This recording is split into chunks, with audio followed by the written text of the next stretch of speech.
my girlfriend told her friends. "Oh, poor guy. He can't even buy an engagement ring." All her friends started laughing. I stood up and walked away without saying a word. Then one day, she came to my office, and the moment she saw the scene in front of her, the smile on her face disappeared instantly. I'm 29, a software engineer at a tech startup in Seattle. My girlfriend Natalie and I had been together for 3 years. 3 years of weekend hikes, lazy Sunday mornings, and talking about our future like it was this guaranteed thing we were both walking toward. I loved her. I really did. Natalie worked in marketing for a boutique agency downtown. She had this tight-knit group of friends from college, Lauren, Brittany, and Samantha, who met up every couple of weeks for brunch or drinks. I'd met them maybe 4 or 5 times over the years. They were fine, polite enough, the kind of people who smiled at you but never really asked you anything about yourself. Every conversation felt surface level, like I was being tolerated rather than welcomed. We'd been talking about marriage for about 6 months. Nothing official, just those late-night conversations where you start planning a life together. She'd mentioned rings a few times, showed me Instagram posts, pointed out designs she liked at jewelry stores when we walked past them. I never said much, just nodded, smiled, stored it away for later. What she didn't know was that I'd been saving for over a year, not just for a ring, but for a down payment on a house. My parents had passed away in a car accident when I was 25, and they'd left me a small inheritance.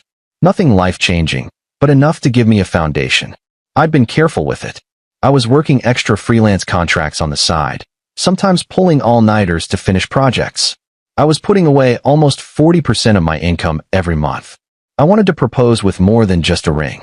I wanted to offer her a future, stability, a home we could build together. But I never told her about the money. I'm private like that. I don't talk about finances, even with people I love. My parents taught me that money makes people weird, changes how they see you. Maybe that was a mistake. Maybe I should have been more open. But I wanted her to love me for who I was, not what I had in my bank account. It was a Saturday afternoon in late September when everything fell apart. Natalie had invited me to join her and her friends at a rooftop bar in Capitol Hill. I wasn't thrilled about it. I'd been coding all morning on a particularly frustrating bug and was mentally exhausted, but she insisted. "Come on, babe. Just for an hour. They really want to see you." Lauren specifically asked if you were coming. I doubted that, but I went anyway. For her. The place was packed.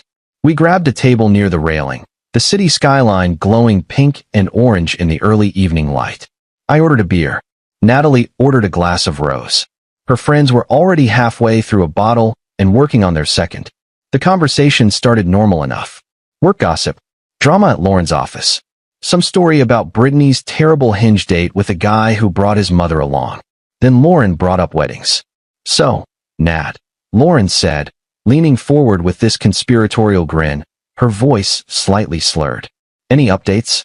Has he popped the question yet?" Natalie laughed, but it was tight. Forced. I could hear the tension in it. "Not yet. Girl, it's been 3 years," Samantha chimed in, gesturing with her wine glass. "What's he waiting for? You're not getting any younger." I felt my jaw tighten.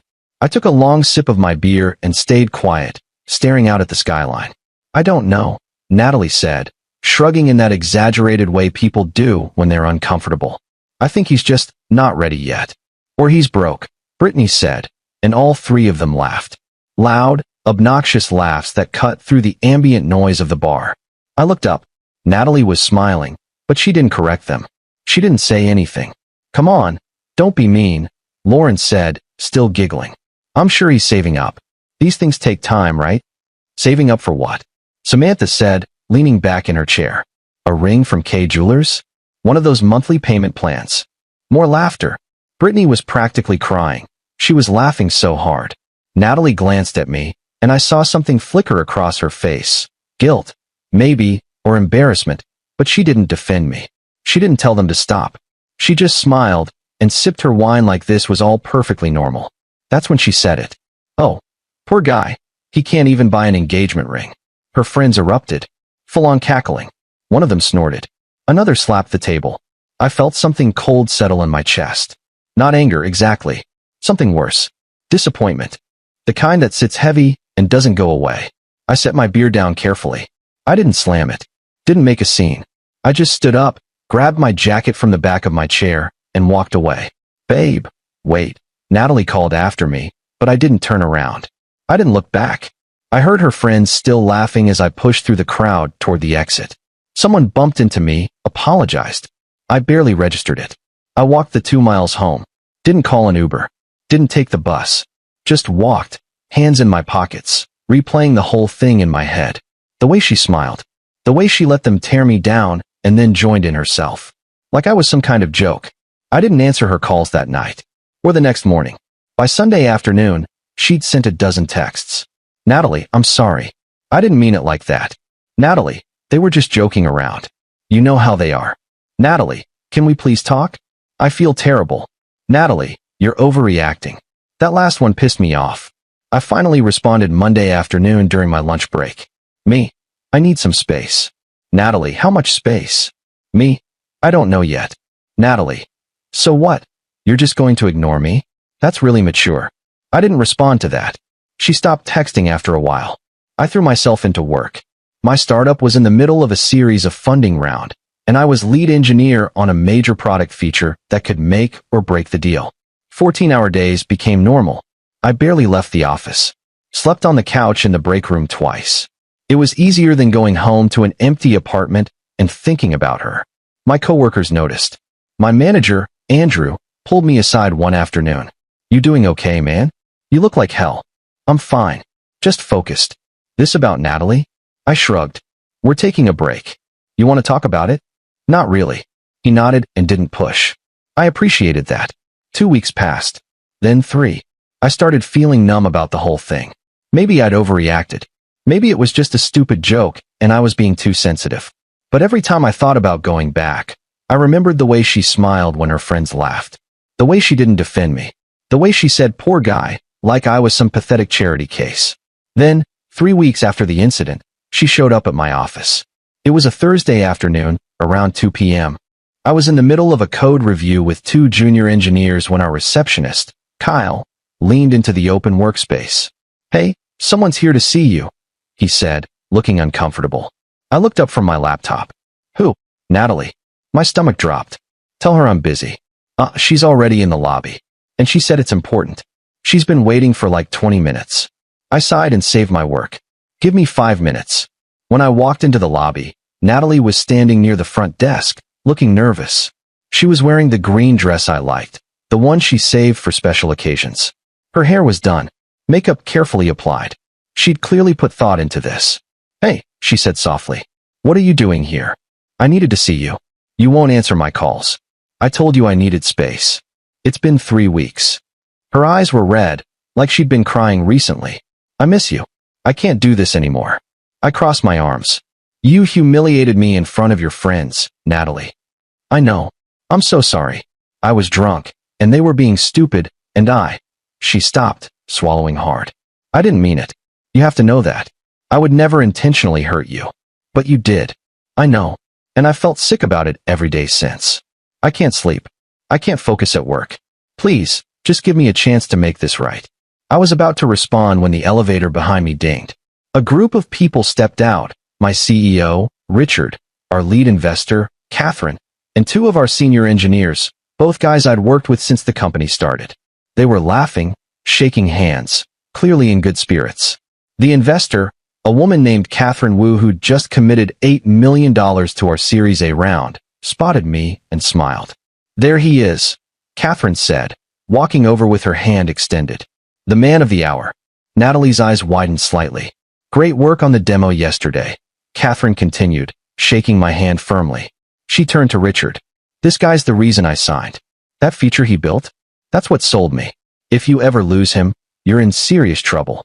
Richard grinned, clapping me on the shoulder. We're not planning on it. We just gave him a promotion, actually. VP of Engineering. Announced it internally this morning. Natalie's face went completely pale. Catherine shook my hand one more time. Congratulations again. Looking forward to seeing what you build next. The board is very excited. She glanced at Natalie. Sorry, didn't mean to interrupt. No problem, I said. They walked toward the exit, still chatting. The lobby went quiet. Natalie stared at me. VP of Engineering? Yeah, I said. As of last week. You didn't tell me. You didn't ask. Her mouth opened, but nothing came out. I could see her mind racing, trying to piece it together, trying to reconcile the version of me she'd mocked with the version standing in front of her now. "How much do VPs make here?" she asked quietly. "Enough." "Enough for what?" I didn't answer. Her eyes filled with tears. "You've been able to afford a ring this whole time, haven't you?" "I've been able to afford a lot of things." "Then why didn't you?" "Because I wanted to make sure I was proposing to someone who actually respected me," I said. "Not someone who'd let her friends mock me and then join in." She flinched like I'd physically hit her. "I was saving for a house, Natalie. A house. Not just a ring. I was going to propose with a ring and a set of keys. I wanted to give you everything. A future. Stability. A life together." A tear rolled down her cheek. Then another. "I didn't know. You didn't ask. You just assumed I was some broke guy who couldn't get his life together. You assumed I wasn't good enough. That's not fair. You said it yourself. Poor guy. He can't even buy an engagement ring. You said that. Not your friends. You." She covered her mouth with her hand, sobbing now. "I'm sorry. I'm so sorry. I was stupid. I was drunk and insecure, and I said something horrible, and I can't take it back." I felt a pang of guilt watching her cry, but I didn't move toward her. I stayed where I was. "I think you should go," I said. "Please don't do this. We can fix this. I'll do anything. You already did what you did. I can't forget that. So that's it. 3 years, and you're just done. You were done the second you decided I wasn't worth defending." She stood there for another long moment, tears streaming down her face, mascara running. Then she finally turned and walked out, her heels clicking on the polished floor. I went back to my desk and sat down. My hands were shaking. One of the junior engineers looked over at me. "You good?" "Yeah," I said. "I'm good. I wasn't, but I would be." Update 1. A week later, I got a text from Lauren. "Lauren, hey. I know this is random, but I wanted to apologize. What we said that night was completely out of line. I was drunk and being a bitch. I'm really sorry." I stared at the message for a minute, then deleted it without responding. 2 days after that, Brittany sent me a Facebook message. "Brittany, Natalie told us what happened at your office. I feel terrible. I didn't know you were doing so well. We were just joking around. I hope you can forgive us." I blocked her. Natalie tried calling twice more over the next month. I didn't pick up. She left voicemails. I deleted them without listening. Eventually, she stopped. I heard through a mutual friend, a guy I played basketball with who also knew Natalie from college, that she'd told her friends what happened. Apparently, Brittany felt terrible and kept apologizing. Samantha thought I was being dramatic and holding a grudge. Lauren didn't say much, but quietly stopped hanging out with the group as often. I didn't care what any of them thought.